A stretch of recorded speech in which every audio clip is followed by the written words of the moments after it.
প্রিয় শিক্ষার্থীরা, আজকে আমরা শিখব মাইক্রোসফট ওয়ার্ড, তবে মোবাইলে। অর্থাৎ মোবাইলে অ্যাপস ব্যবহার করে আমরা মাইক্রোসফটের ওয়ার্ডের কাজ করব। ল্যাপটপে কাজ করার আগে আমরা আগে মোবাইলে কাজ করা শিখব। তো চলো প্রথমে একবার শুরু থেকেই শুরু করি। প্রথমে আমি প্লে স্টোরে যাব, তারপর এখানে সার্চ বাটনে ক্লিক করব, এখানে লিখব ওয়ার্ড। তোমরা এমএস ওয়ার্ডও লিখতে পারো, ওয়ার্ড লিখে সার্চ করো। তাহলে দেখো এখানে মাইক্রোসফট ওয়ার্ড নামে একটা অ্যাপস দেখাচ্ছে। এই অ্যাপসটাই তোমাদেরকে ইনস্টল করতে হবে। আমার এখানে ইনস্টল করা আছে, সেজন্য এখানে ওপেন দেখাচ্ছে, ওপেন শব্দটা দেখাচ্ছে। সো এটা তুমি ইনস্টল করে ফেলবে, তারপর ওপেন করবে। ওপেন করার সময় সাইন ইন অথবা সাইন আপ করতে বলে, আমার অলরেডি সাইন ইন করা আছে, সেজন্য দেখো উপরে বাম পাশে আমার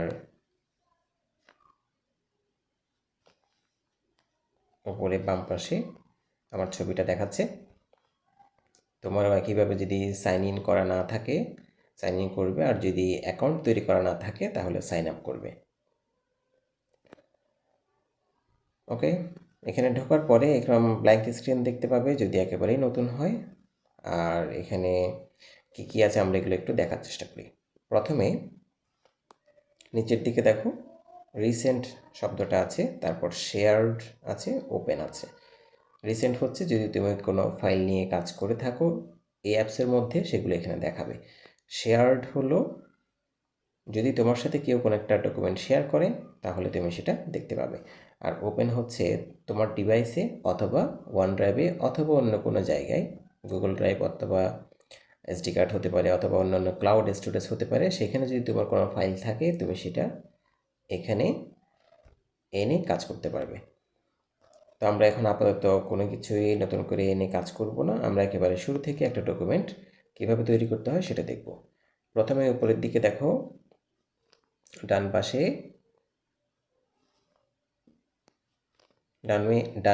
উপরের দিকে একটা প্লাস আইকন আছে, দেখতে পাচ্ছ কি না? প্লাস আইকন আছে, এই প্লাস আইকনে ক্লিক করতে হবে। প্লাস আইকনে যদি ক্লিক করো এরকম কিছু আগে থেকে রেডি করা টেমপ্লেট তোমাকে দেখাবে। তোমার আপাতত এগুলো নিয়ে মাথা ঘামানোর দরকার নেই। এখানে আমরা কাজ করব ব্ল্যাঙ্ক ডকুমেন্ট নিয়ে, এটা নিয়ে, ঠিক আছে? তবে তার আগে ফাইলটা তুমি কোথায় রাখবে সেটা ওকে দেখিয়ে দিতে হবে। অর্থাৎ তুমি যে ফাইল নিয়ে কাজ করবে সেই ফাইলটা কোথায় সেভ হবে এই জিনিসটা দেখাতে হবে।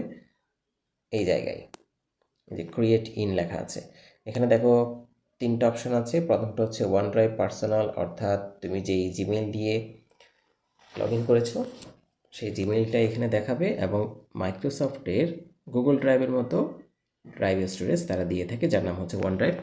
এই ওয়ান ড্রাইভটা এখানে দেখাচ্ছে। আমি যদি চাই যে আমার ডিভাইসে রাখবো তাহলে আমি ডিভাইসটা সিলেক্ট করে দিব, ঠিক আছে? আমি এখন এটা ডিভাইসে রাখতে চাই বলে ডিভাইসটা সিলেক্ট করে দিলাম। তবে ডিভাইসের মধ্যে ডকুমেন্ট এই ফোল্ডারে জিনিসগুলো থাকবে। এটা তুমি প্রত্যেকবারই করতে হবে যদি তুমি ডিভাইসে রাখতে চাও। আর যদি ওয়ান ড্রাইভে রাখতে চাও তাহলে এটা অটোমেটিক সিলেক্ট করা থাকবে। আচ্ছা, আমি ওয়ান ড্রাইভে রাখতে পারি। এখানে একটা সমস্যা আছে ওয়ান ড্রাইভে রাখা, সেটা হচ্ছে তোমাকে বারবার নেট চালু করে কাজ করতে হবে। যেটাই হোক, আমরা দিস ডিভাইস ডকুমেন্টসটা দিলাম। এখন ব্ল্যাঙ্ক ডকুমেন্টে ক্লিক করব, এখানে ক্লিক করব। ব্ল্যাঙ্ক ডকুমেন্টে ক্লিক করলে এখানে কি বলছে, আমাকে অ্যাক্সেস অ্যালাউ করতে বলছে। আমি গো টু সেটিংসে যাব, এটা আবার একটু ঝামেলা। অ্যালাউ পারমিশনে ক্লিক করব, ব্যাক করলে আমার একটা নতুন ডকুমেন্ট তৈরি হয়ে গেল। এরপর এখানে যে মেসেজটা আসছে সেটা হলো we are saving changes automatically, ওরা ফাইলটা অটোমেটিক্যালি সেভ করছে এই কথাটা বলছে। You can turn auto save off from save on the file menu, অর্থাৎ ফাইল মেনুর সেভ বাটনে গিয়ে আমরা অটো সেভটা অফ করতে পারি সেটা বলছে। আচ্ছা, গট ইটে ক্লিক করো। প্রথমে আমাদের যেটা করতে হবে সেটা হলো ফাইলটার একটা নাম দিতে হবে। ঠিক উপরে দেখো একেবারে স্ক্রিনের উপরে এখানে লেখা আছে ডকুমেন্ট। এটা হচ্ছে ডিফল্ট নাম, অর্থাৎ এটা ওরা অটোমেটিক দিয়ে দেয়। তুমি তোমার প্রয়োজন মতো একটা নাম সেট করবে। তার জন্য কি করতে হবে, ডকুমেন্ট শব্দটার উপর ক্লিক করতে হবে। ক্লিক করলে এটা মুছে দিতে পারবে, কিবোর্ডের ব্যাক স্পেস দিয়ে মুছে দাও, তারপর একটা নাম দাও, আমি নাম দিচ্ছি ICT practical class, ICT practical MS Word, এটা নাম দিচ্ছি। এই নাম দিয়ে তুমি যদি বাইরে কোথাও ক্লিক করো তাহলে নামটা সেভ হয়ে যাবে। এখন আমরা এখানে একটা একটা করে অপশন দেখব কোথায় কি আছে। প্রথমত নিচের দিকে যাই, নিচের দিকে খেয়াল করো, এখানে অনেকগুলো জিনিস দেওয়া আছে, কোনটা কি সেটা আমরা একটা একটা করে দেখছি। প্রথমেই দেখতে হবে কি কি মেনু আছে। মেনুটা কোথায় দেখো, এখানে এটা হচ্ছে মেনু বাটন। এখানে যদি তুমি এটার উপর যদি ক্লিক করো, দেখো এখানে এগুলো আরও বিস্তারিত খুলে গেছে।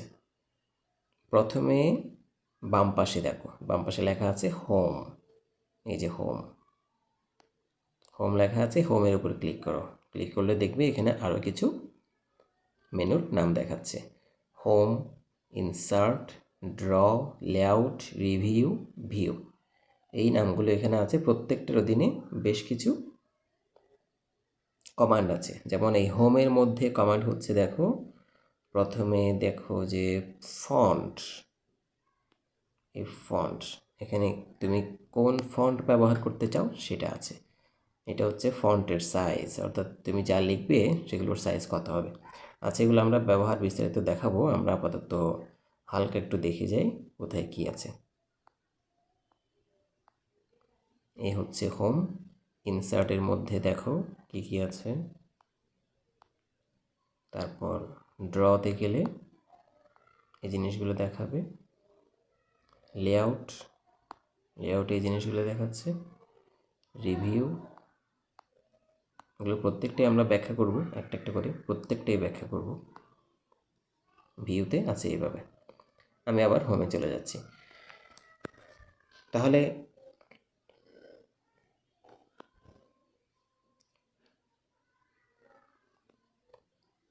হোম বাটন দিয়ে আমরা কাজ শুরু করি। হোম বাটনের মধ্যে কমান্ড, কমান্ডগুলো যদি আমি কার্যকর করতে চাই, প্রথমে আমাকে এখানে কিছু লিখতে হবে। কোনো কিছু না লেখা ছাড়া এই কমান্ডগুলো দিয়ে তুমি কোনো কাজ করতে পারবে না। সাপোজ আমি লেখা শুরু করছি, আইসিটি প্র্যাকটিক্যাল, এটা লিখলাম, এমএস ওয়ার্ড, তারপর আমার নাম লিখি মুরাদ খান,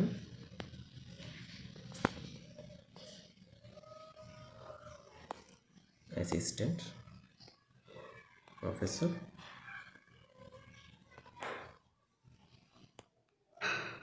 খাগড়াছড়ি গভর্নমেন্ট কলেজ, এটা লিখলাম। এটা লেখার পরে আমরা এখন নিচের মেনুগুলি নিয়ে কাজ করব। এখানে যে যে কমান্ডগুলো আছে আমরা একটা একটা করে অ্যাপ্লাই করব। প্রথমেই নিচে আপ অ্যারো বাটনটাতে ক্লিক করো, করলে এই কমান্ডগুলো দেখতে পাবে। এখানে ফন্টের নাম দেওয়া আছে, ফন্টের নাম দেওয়া আছে অ্যাপটস, এবং এটা বডি লেখা আছে। বডি বলতে বোঝাচ্ছে এই যে আমরা লেখাটা শুরু করেছিলাম, যেখান থেকে লেখাটা শুরু করেছি সেখান থেকে বডি শুরু। ওকে, আচ্ছা, এটাতে আবার যাই। এখন কোনো একটা কিছু যদি আমি পরিবর্তন করতে চাই, অথবা এই কমান্ডগুলো যদি আমি এখানে অ্যাপ্লাই করতে চাই, প্রথম কাজ হচ্ছে যেই জিনিসটাতে আমি সেটা অ্যাপ্লাই করব সেটা সিলেক্ট করা। মনে করো আমি এই পুরো সব লেখাকেই আমি চেঞ্জ করে ফেলতে চাচ্ছি, তাহলে আমি পুরোটাই সিলেক্ট করব। সিলেক্ট করার পরে ফন্টের নামের উপর ক্লিক করলাম, তাহলে দেখো এখানে অনেকগুলো ফন্ট দেখাচ্ছে। আমি এখান থেকে যে কোনো ফন্ট ব্যবহার করা যাবে। এখন এটা আছে অ্যাপটস, অ্যাপটসে দেওয়া আছে। আমি যদি ধরো যে এজেন্সি এফবি এটা দিতে চাই, তাহলে এটা সিলেক্ট করলাম, দেখো লেখাগুলো চেঞ্জ হয়ে গেছে। আবার আমি চাইলে এটা অন্য কোনো ফন্ট দিতে পারি। আমি যদি ক্যালিব্রি ব্যবহার করি, ক্যালিব্রি,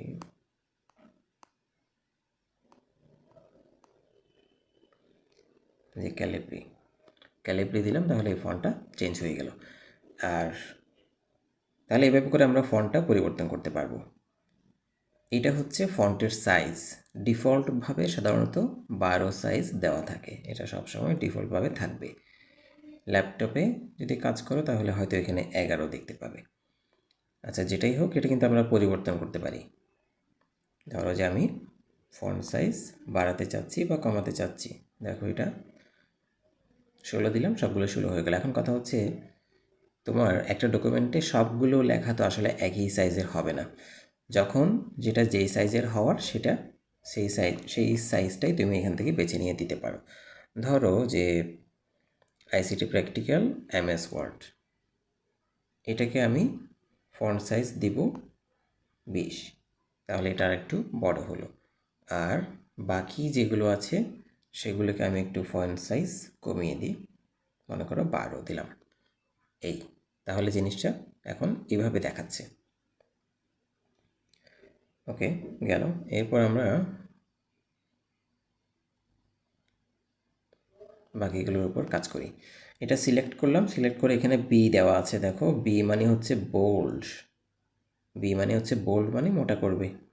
বিতে যদি ক্লিক করি এটা মোটা হয়ে গেল। আই মানে হচ্ছে ইটালিক, মানে বাঁকা হবে লেখাটা। খেয়াল করো, যেটা আমি সিলেক্ট করেছি সেটা বাঁকা হয়ে গেছে, যে লেখাটা সিলেক্ট করেছি সেটা বাঁকা হয়ে গেল। এরপর ইউ মানে হচ্ছে আন্ডারলাইন করা, এই যে আন্ডারলাইন।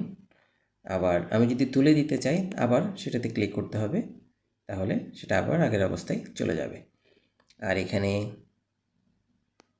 এটা কি জিনিস, AB, ক্লিক করে দেখো এখানে যেভাবে দেখাচ্ছে ঠিক সেভাবেই উপরের লেখাগুলোর উপর প্রভাবটা পড়েছে, অর্থাৎ লেখা দিয়ে তারপর কেটে ফেললো। আবার এটা যদি ক্লিক করি সেটা চলে যাবে। এবার দেখি হাইলাইটের মধ্যে কি আছে। হাইলাইটে এখানে একটা অ্যারো বাটন আছে, দেখো ডান পাশে একটা অ্যারো চিহ্ন আছে। এই অ্যারো চিহ্নতে ক্লিক করলে আমরা কি দেখতে পাই? হাইলাইটের কাজ হচ্ছে কোনো একটা শব্দ বা তার বেশি শব্দ হতে পারে। মনে করো আমি আমার নামটাকে কি করতে চাই, হাইলাইট করতে চাই। এটা হচ্ছে যে পরীক্ষার খাতায় আমরা হাইলাইটার পেন ব্যবহার করি না, ঠিক সেরকম। মনে করি এটা আমি হলুদ কালার দিব, তাহলে শুধু যতটুকু সিলেক্ট করেছি অতটুকু কিন্তু হাইলাইট হয়ে গেছে। এটা হচ্ছে হাইলাইটের কাজ। এরপর আসছি ফন্ট কালার। ফন্ট কালার আমরা কিভাবে দিব? ডান পাশে অ্যারো বাটনে যদি ক্লিক করি তাহলে এখানে অনেকগুলো কালার দেখায়। মনে করো আমি এই দুটো লাইনকে আরেকটা কালার দিব। এখন তো কালো আছে, ব্ল্যাক ডিফল্ট কালার। এখন আমি যদি এটাকে আরেকটা কালার দিতে চাই, তো এটা আরেকটা কালার হয়ে গেল। এখান থেকে বিভিন্ন কালার দেওয়া যাবে। এগুলো হচ্ছে ডিফল্টভাবে দেওয়া, দেখো। কিন্তু নিচে মোর কালার একটা অপশান আছে। মোর কালারে গিয়ে, আচ্ছা, মোর কালারে যেতে গেলে আমাদেরকে ইন্টারনেট কানেকশন লাগবে বলছে। আমি এখন ইন্টারনেট বন্ধ রেখেছি, সেজন্য এটা যাচ্ছে না। ঠিক আছে, তাহলে এখান থেকে ব্যাক করলাম। এখন আসি ক্লিয়ার ফরম্যাটিং মানে ফরম্যাটিং বলতে আসলে কি বোঝাচ্ছে? এই যে আমি উপরের লেখাটাকেই বড় করলাম, এখানে একটা হাইলাইটিং কালার দিলাম, আর এগুলোকে ফন্ট কালার চেঞ্জ করলাম। সবগুলো আসলে ফরম্যাটিংয়ের কাজ, সবগুলোকে একসাথে ফরম্যাটিং বলা হয়। এই যে ক্লিয়ার ফরম্যাটিং যদি আমি ক্লিক করি, তাহলে যেই শব্দটার উপর কি করেছি, কার্সর আছে, এখানে দেখো কার্সর বলতে আমি কোনটা বোঝাচ্ছি, এই যে এটা। অর্থাৎ আমি যদি কার্সরটা এখানে আনি, যে মাউস ব্লিঙ্ক করছে, যেটা ব্লিঙ্কিং, এই জিনিসটা হচ্ছে কার্সর। ঠিক আছে, এটা যেখানে থাকবে সেই শব্দের ফরম্যাটিং ক্লিয়ার হয়ে যাবে। আমি যদি ক্লিয়ার ফরম্যাটিং দিই, মনে করো এখানের উপর দিলাম, শব্দটার মাঝখানে নিয়ে গেলাম, ক্লিয়ার ফরম্যাটিং দিলাম, তাহলে সেটা ডিফল্ট ব্ল্যাক কালার হয়ে গেল। এখন তুমি চাইলে সিলেক্ট করেও কাজটা করতে পারো। ক্লিয়ার ফরম্যাটিং দাও, সবগুলো আবার আগের অবস্থায় চলে যাবে। হাইলাইটটা যাচ্ছে না। হাইলাইট যদি আমি তুলে দিতে চাই, আমাকে হাইলাইটে ক্লিক করে নো ফিল দিতে হবে, তাহলে হাইলাইটটা চলে যাবে।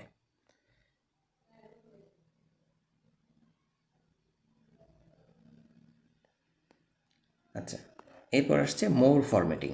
মোর ফরম্যাটিংয়ে কী আছে? অ্যারো বাটনে ক্লিক করলে দেখতে পাচ্ছি সাবস্ক্রিপ্ট, সুপারস্ক্রিপ্ট, চেঞ্জ কেস, তিনটা অপশন আছে।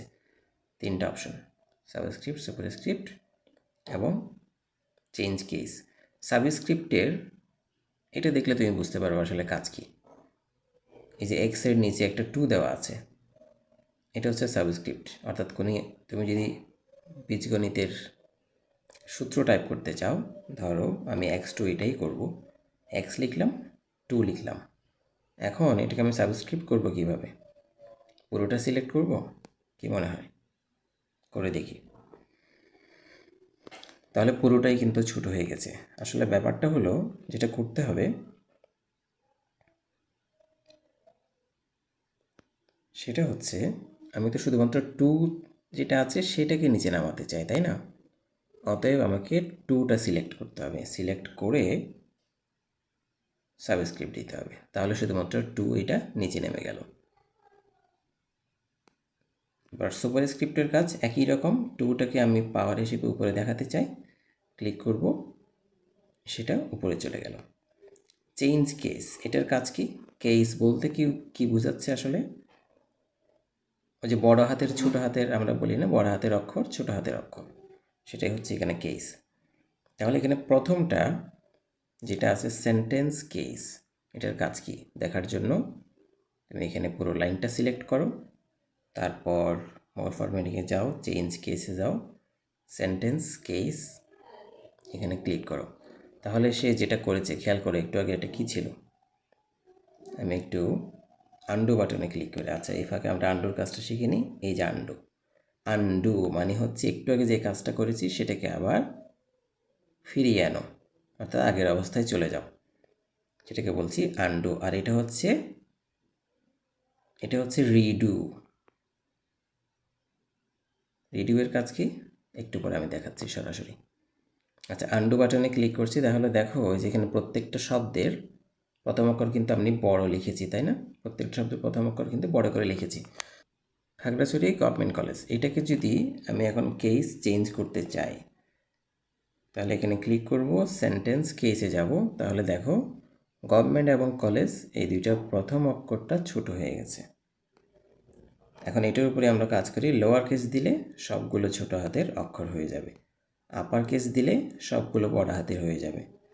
ক্যাপিটালাইজ ইচ ওয়ার্ড, অর্থাৎ প্রত্যেকটা ওয়ার্ডের প্রথম অক্ষর বড় হবে। আর টগল কেস হচ্ছে যে এরকম, প্রথম অক্ষর ছোট, বাকি সব বড়। তো আমাদের জন্য পারফেক্ট হচ্ছে ক্যাপিটালাইজ ইচ ওয়ার্ড। ওকে, এবার আমরা আন্ডু এবং রিডু এর কাজ দেখি। মনে করো এখানে আমি লিখছি মাই হবি।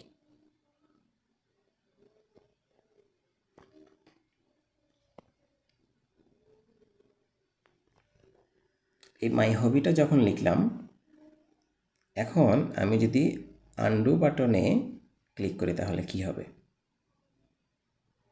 একবার ক্লিক করলে একটা একটা করে অক্ষর এবং শব্দ চলে যাচ্ছে, তাই তো? এখন এটা যদি আমি আবার ফিরিয়ে আনতে চাই, যে না আমি এটা আবার দরকার, তাহলে আমি এখন রিডু বাটনে ক্লিক করব, বা রিডু কমান্ড এটাতে ক্লিক করব। এই হচ্ছে আন্ডু এবং রিডু এর কাজ। তাহলে এইটাও আমাদের শেখা হয়ে গেল। ওকে, এখন আমরা দেখব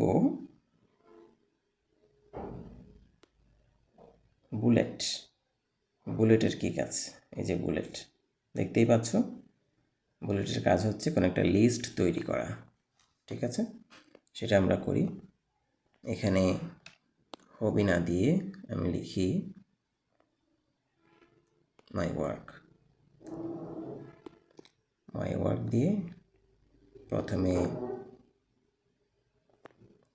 লিখব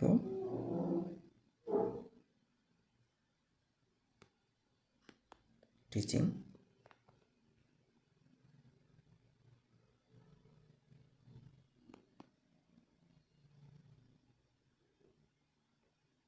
বুক writer, NU ICT book writer, content creator,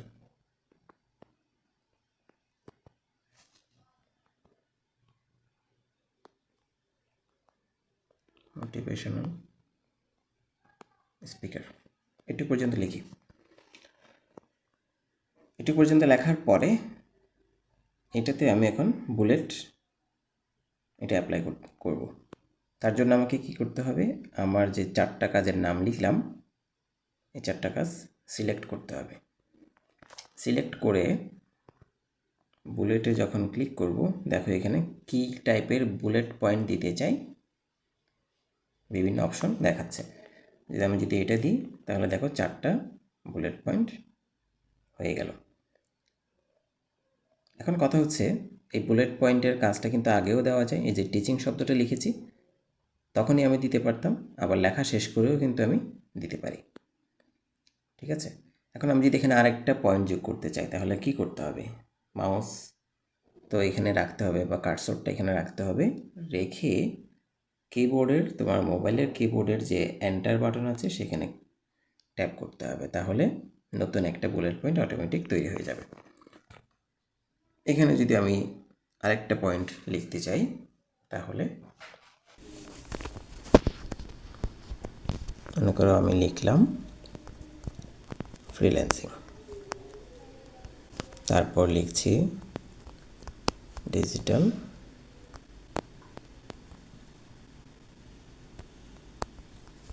marketing.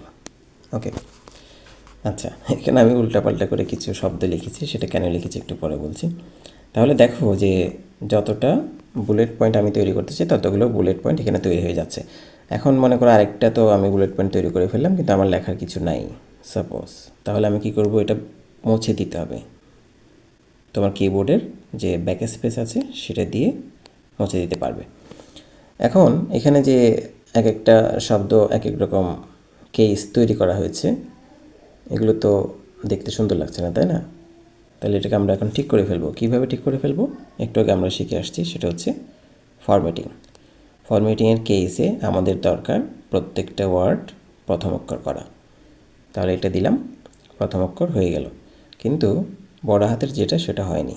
তার জন্য আমাদেরকে সবগুলোকে আগে ছোটো হাতের করতে হবে, তারপর ক্যাপিটালাইজ করতে হবে। ঠিক আছে, এখানে NU যেহেতু একটা নাম, অতএব এটাকে বড় হাতের রাখতে হবে, ICT। ওকে, তাহলে এইভাবে করে আমরা বুলেট পয়েন্টের কাজটা করতে পারছি। এরপর দেখি কি আছে, নাম্বারস।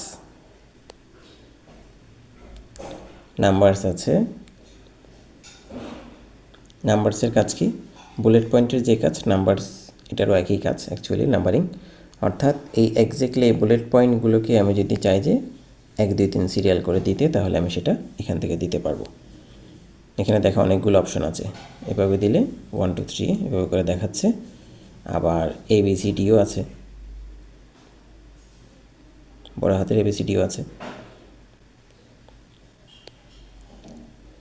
ধরো যে আমি এটাকে 1 দিলাম। এখন এটা তো একটা সিম্পল লিস্ট, আমি যদি একটা নেস্টেড লিস্ট তৈরি করতে চাই তাহলে সেটা কিভাবে করব। অর্থাৎ মনে করো টিচিংয়ের ভিতরে আমি আরও 2 3টা পয়েন্ট লিখতে চাচ্ছি, তাহলে আমি একটা এন্টার দিব। টিচিংয়ের ভিতরে যে আছে পয়েন্টগুলো সেটা বোঝানো, সেগুলো আমি কি দিয়ে করব, এটা দিয়ে করব। এটাকে বলা হচ্ছে ইনডেন্ট। এটা হচ্ছে এই যে একটা চিহ্ন বাম থেকে ডানে গেছে সেটা হচ্ছে রাইট ইনডেন্ট, আর এটা হচ্ছে লেফট ইনডেন্ট।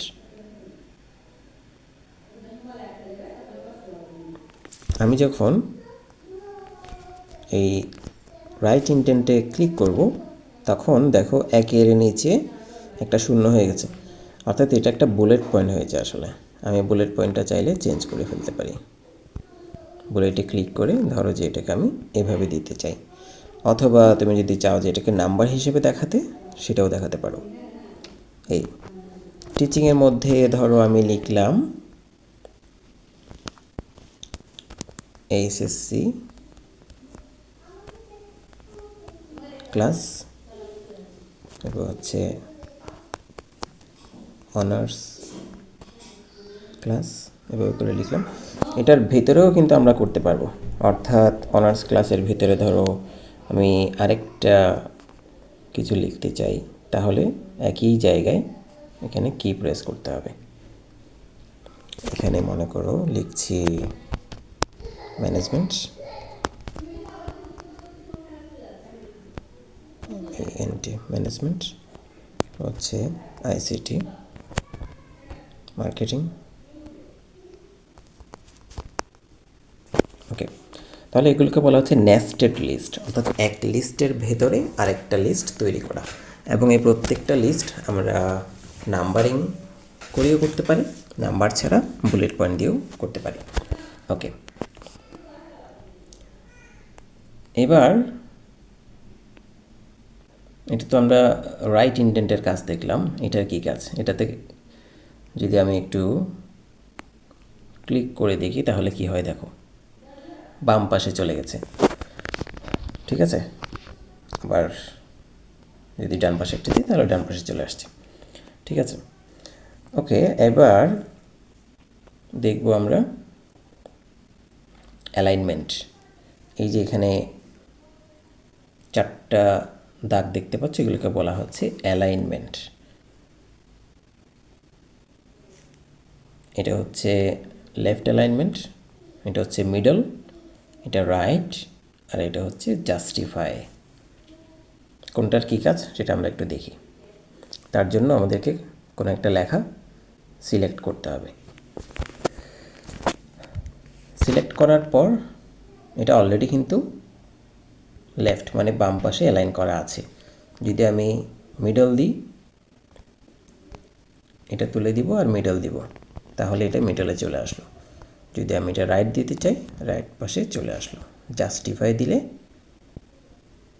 দুই পাশে সমান হয়ে যাওয়ার কথা যদি এটা প্যারাগ্রাফ হতো, কিন্তু এটা প্যারাগ্রাফ আকারে নেই। কয়েকটা লাইন যদি লিখি আমরা তাহলে জিনিসটা বোঝা যাবে।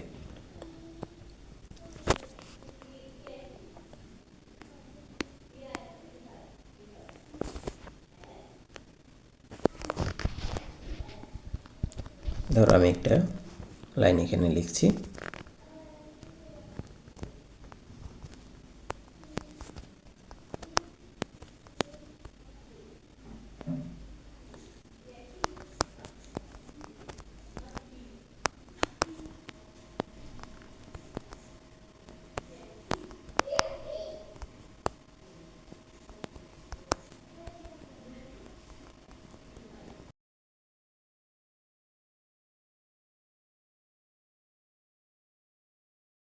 ওকে, এটা লিখলাম। লেখার পরে এটা এখন আমরা অ্যালাইনমেন্টগুলো একটু টেস্টিং করি। এটাকে পুরোটা সিলেক্ট করব। সিলেক্ট করার পর মিডল যদি দিই, দেখো এটা মিডলে চলে আসলো। এরপর যদি রাইট দিই, রাইট পাশে চলে গেল। জাস্টিফাই দিলে দেখো দুই পাশে সমান হয়ে গেছে। এটা আমি একটু আগে বোঝাতে চাচ্ছিলাম, প্যারাগ্রাফের মধ্যে এই অ্যালাইনমেন্টটা ভালো কাজ করে। ওকে, আমরা এখন আচ্ছা একটা জাস্টিফাই থাকুক। ঠিক আছে, এরপর কি করা যাচ্ছে? Paragraph formatting. এরপর আসছে প্যারাগ্রাফ ফরম্যাটিং। প্যারাগ্রাফ ফরম্যাটিংয়ের কাজ কি দেখা যাক। যদি আমি এখানে ভিতরে ঢুকি, স্পেশাল ইনডেন্ট প্যারাগ্রাফ ফরম্যাটিং। আচ্ছা, এটাকে আমি একটা, এই যে মাঝখানে দুইটা লাইনের পরে আমি একটা এন্টার দিচ্ছি। এন্টার দেওয়ার পর এটা তিনটা দুইটা প্যারাগ্রাফ হয়ে গেল। এখন এটা একটা প্যারাগ্রাফ, এটা একটা প্যারাগ্রাফ,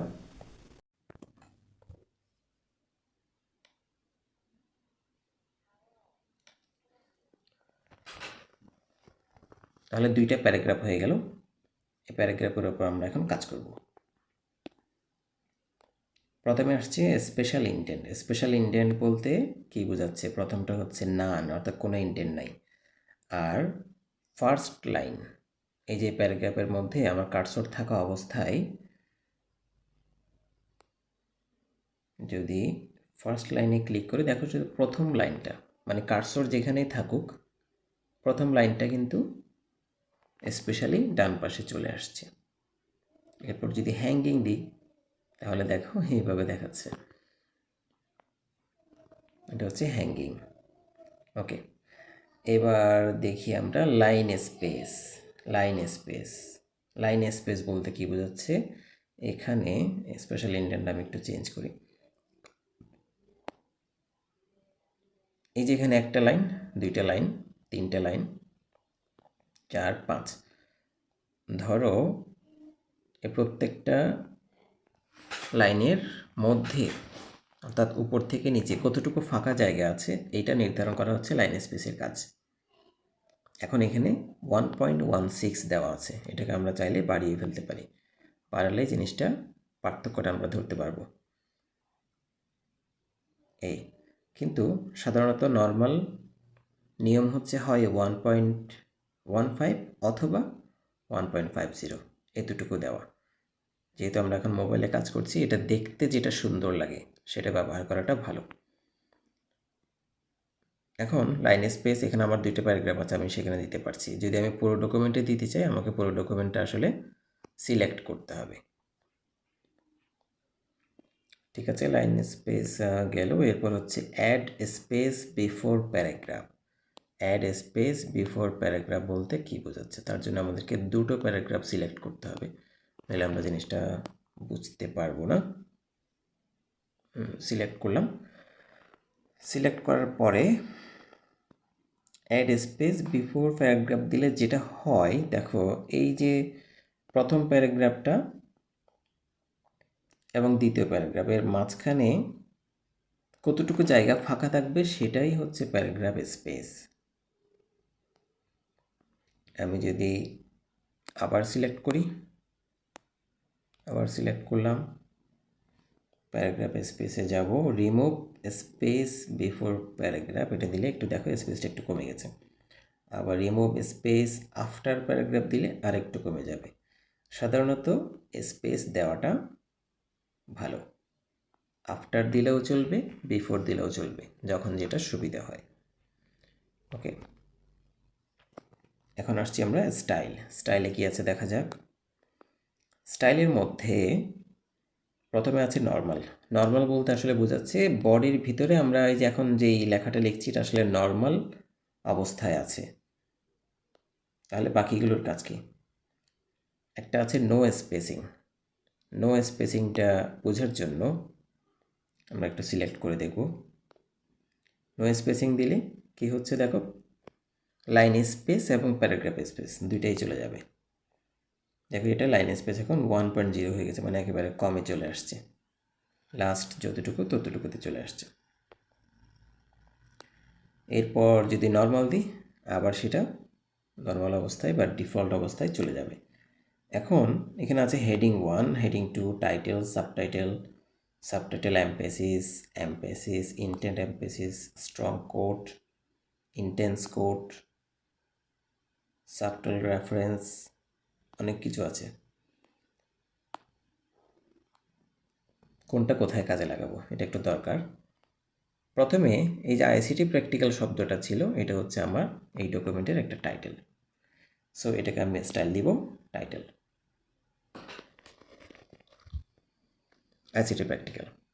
এই আইসিটি প্র্যাকটিক্যালে এখন আমি কোন বিষয়ের উপর প্র্যাকটিক্যাল করাচ্ছি? MS word. সো এমএস ওয়ার্ডটা থেকে দিব আমি হেডিং 1, এই যে হেডিং 1 দিলাম। হেডিং 1টা টাইটেল থেকে একটু ছোট হয় সাধারণত, এটাকে আমি হেডিং 2 বা অন্য কিছুও দিতে পারি। এখন ধরো এখানে তো আমি 3 টাইপের কথা লিখেছি, এখানে আমার নাম লিখলাম এই জায়গায়, এখানে ওয়ার্ক লিখলাম, আর এখানে এসে লিখেছি আমার কিছু কথা। তাহলে 3টা 3 জিনিস। এটাকে আমি একটা আমার কথা এভাবে লিখলাম। তাহলে তিনটেকেই কিন্তু আমি একটা হেডিং দিতে পারি। যেমন MS ওয়ার্ড লেখার ঠিক পরে আমার পরিচয়ের জন্য মনে করো এখানে পরিচয় এই শব্দটা লিখলাম। পরিচয় লেখার পর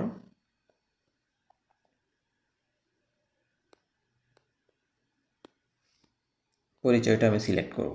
সিলেক্ট করে এটাকে দেব আমি হেডিং 2। একটাকে যখন হেডিং 2 দিয়েছি, বাকিগুলোও যদি আমি হেডিং 2 দিই তাহলে দেখতে সুন্দর লাগবে। এটাকেও আমি হেডিং 2 দিয়ে দিচ্ছি।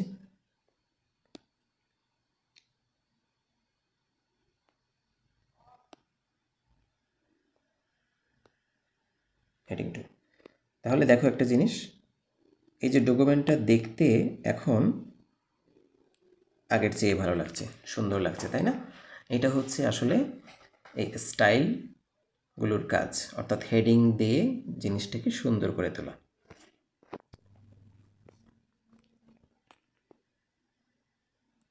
আচ্ছা, এরপর বাকি জিনিসগুলো আমরা একটু দেখে ফেলি। এখানে হেডিং 3 সাবটাইটেল এইভাবে করে দেওয়া আছে, টাইটেল এবং সাবটাইটেল।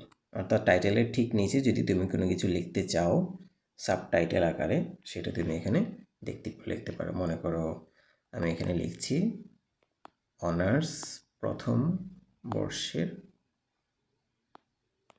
শিক্ষার্থীদের জন্য। এটা সাবটাইটেল আকারে আমি লিখতে চাই, তাহলে এটাকে আমি সিলেক্ট করব। সিলেক্ট করার পরে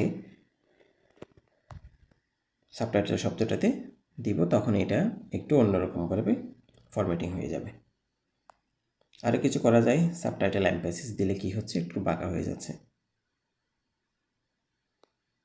তারপর কি করার সুযোগ আছে, শুধু এমফ্যাসিস, ইন্টেন্ট এমফ্যাসিস বিভিন্ন রকমের আছে, যখন যেটা প্রয়োজন তখন সেটা আমরা ব্যবহার করতে পারি।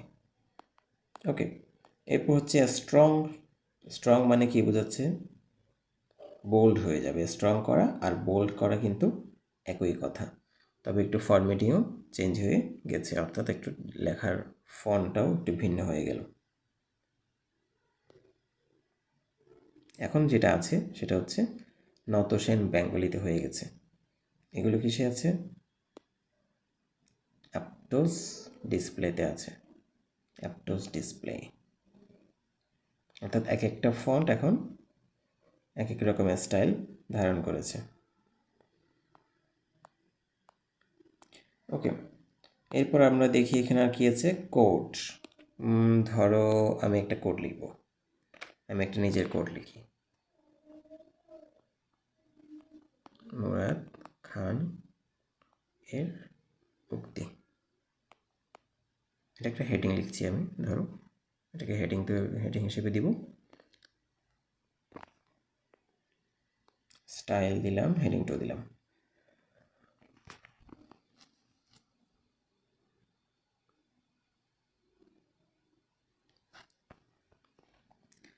আমার একটা উক্তি হচ্ছে, কঠোর পরিশ্রম নয়, স্মার্ট পরিশ্রমই সফলতার চাবিকাঠি। ওকে, মুরাদ খান, এটা লিখলাম। লেখার পরেই এটাকে আমি এখানে একটা কোট আকারে দেখাতে চাচ্ছি, যেন স্পেশালি চোখে পড়ে। তাহলে আমি দিব কোট, এই যে এটা এরকম করে স্টাইলটা হয়ে গেল। এটাকে যদি ইন্টেন্স কোড দিই তাহলে আর একটু সুন্দর করে জিনিসটা দেখাচ্ছে। এই হচ্ছে কোডের কাজ। আমি যদি এখন পরের লাইনে যেতে চাই, এন্টার ক্লিক করব, পরের লাইনে চলে যাব। ওকে, এরপর যেটা দেখতে পাচ্ছি সেটা হচ্ছে ফাইন্ড, খুঁজে নেওয়া, কোনো একটা কিছু খুঁজে নেওয়া। ফাইন্ড বলতে মনে করো তোমার একটা বিশাল ডকুমেন্ট হয়ে গেল, এখানে তো এই ডকুমেন্টটা খুব বেশি আসলে বড় হয়নি। অনেক বড় একটা ডকুমেন্ট যখন হয়ে যাবে, তুমি যখন কোনো একটা শব্দ খুঁজে বের করতে চাইবে, তখন এই ফাইন্ড ফাংশনটা কাজে লাগবে। এখানে যদি ক্লিক করি, দেখো উপরে ফাইন্ড একটা মেনু তৈরি হয়েছে, এই যে ফাইন্ড। এখানে তুমি যেটা লিখবে সেটাই তোমাকে খুঁজে বের করে দেবে। সাপোজ আমি লিখতে চাই হচ্ছে টিচিং শব্দটা খুঁজে বের করতে চাই, এই দেখো লিখেছি আর সাথে সাথে সেটা আমাকে খুঁজে দিয়েছে। এখানে তুমি যত স্পষ্ট করে লিখতে পারবে শব্দটা, যদি ভুল না হয় তাহলে সে খুঁজে পাবে, যদি ভুল করো তাহলে কিন্তু পাবে না। ক্লোজ করে দিলাম। এখানে সেটিংস দেখতে পাচ্ছি, সেটিংসে কি আছে দেখো, সেটিংসের মধ্যে কিছু অপশন আছে। রিপ্লেস করা, অর্থাৎ ধরো আমি একটা শব্দ বদলাতে চাই, সেটা ডকুমেন্টে 10 বার 15 বার বা 60-70 বার আছে, তখন এই রিপ্লেস ফাংশনটা কাজে লাগবে। সাপোজ আমি তোমাকে একটু দেখাই, তাহলে ফাইন্ডের মধ্যে আমি লিখলাম, ধরো টিচিং শব্দটাই লিখি, টিচিং। এই শব্দটা লিখে আমি যদি রিপ্লেস করতে চাই, কি দিয়ে রিপ্লেস করব সেটা এখন আমাকে এখানে লিখে দেখাতে হবে।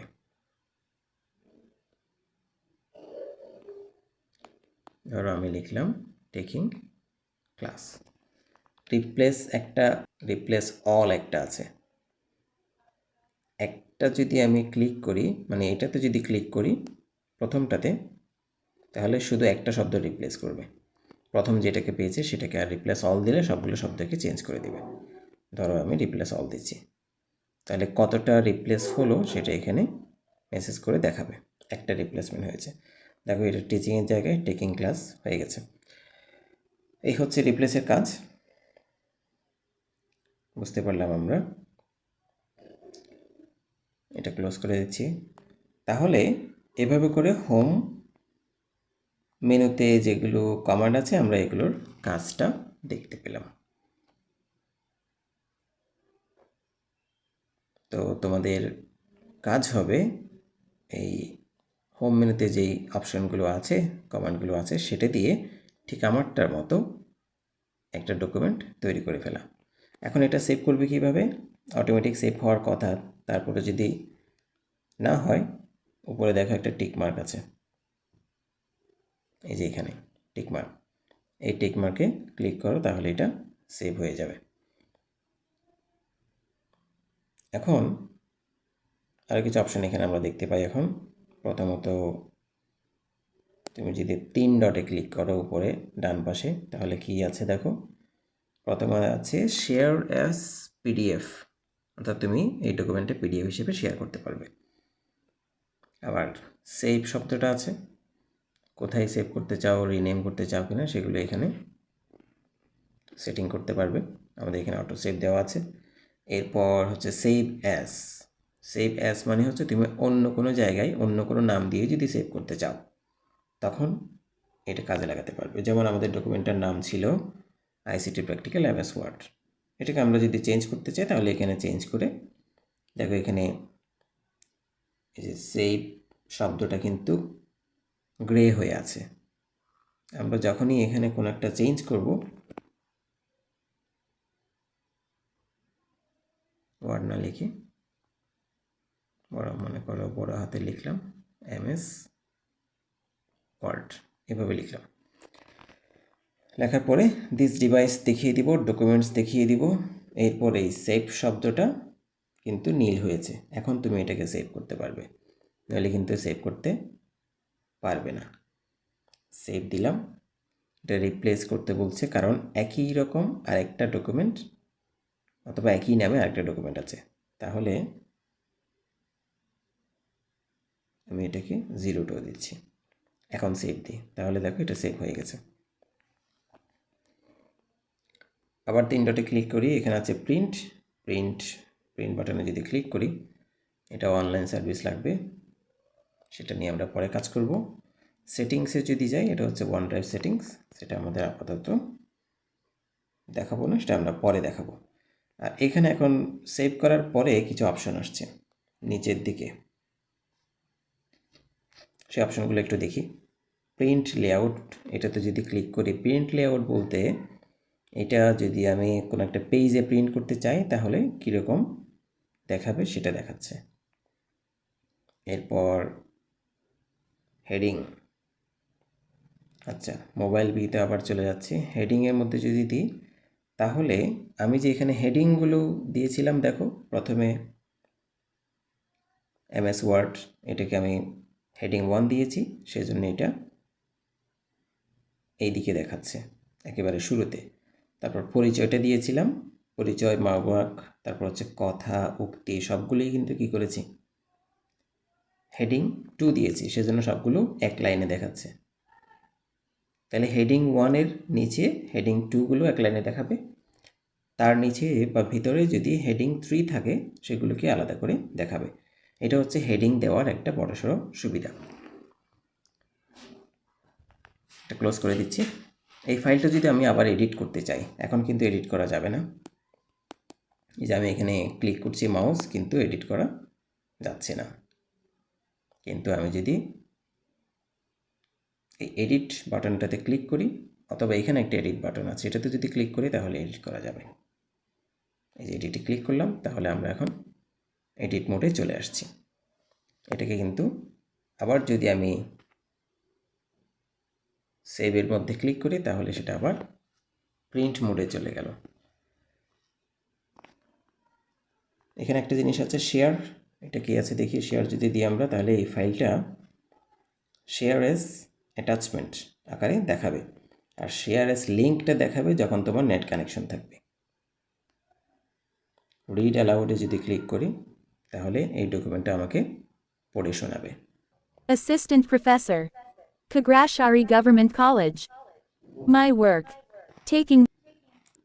ওকে, এই হচ্ছে রিড অ্যালাউডের কাজ, অর্থাৎ একটা ডকুমেন্ট তোমাকে পড়ে শোনাবে আর কি। তবে সেক্ষেত্রে সেগুলো ঠিকভাবে বোঝা যাচ্ছে না। ওকে, এখানে একটা মেসেজ এসে বসে আছে অনেক আগে থেকে, সেটার মানে কি সেটা দেখা যাক।